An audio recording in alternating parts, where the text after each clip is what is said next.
আমাদের শাখাটার জাতীয় পার্টির সভাপতি আতাউর রহমান আতা সম্পর্কে যেটা বললেন যে 500 লোক নিয়ে বিএনপিতে যোগদান করছে, কথাটা সম্পূর্ণ মিথ্যা, বানোয়াট।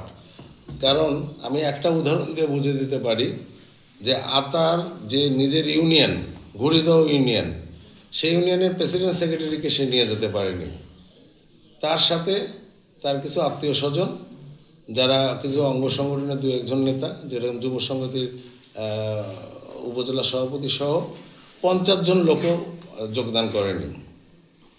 আর ওখানে বিএনপির সভা চলাকালীন সময়ে সে ওখানে যোগদান করেছে।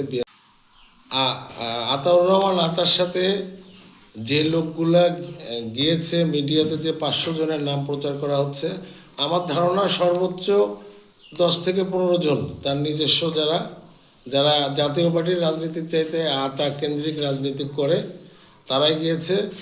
যদি 500 জনের তালিকা আতাউর রহমান আতা দিতে পারে, আমি প্রয়োজনে শাখাটার 10টা ইউনিয়নের প্রেসিডেন্ট সেক্রেটারি নিয়ে আবার আপনাদের সাথে সাংবাদিক সম্মেলন করব।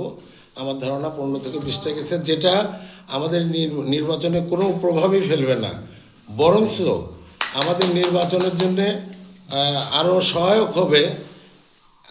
আতা বিরোধী একটা বৃহৎ অংশ, যাদেরকে এতদিন আতা নিষ্ক্রিয় করে রেখেছিল, তারা আমাদের নির্বাচনে গতকালের পর থেকে সক্রিয় হয়েছে।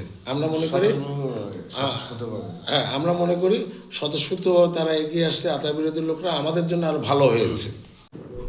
আমরা বহিষ্কার করছি শাখাটা উপজেলার আহ্বায়ক এবং সদস্য সচিবকে, আতাউর রহমান আতা, মমিনুল হক নয়নকে। জাতীয় পার্টির পদধারীর মধ্যে এই 2 জনই ছিল। আর অঙ্গ সংগঠনের 2 জনকে, যুব সংগতির আহ্বায়ক সদস্য সচিবকে বহিষ্কার করেছি, কারণ তারা আতার আত্মীয়, আতার ভাই। পদধারী এই 3-4 জন ছিল, তার সাথে যারা ছিল তার সহযোগী আত্মীয় স্বজন 10-15 জন, তারা কেউ পদধারী না, এই জন্য আমরা 4 জনকে শুধু বহিষ্কার করেছি।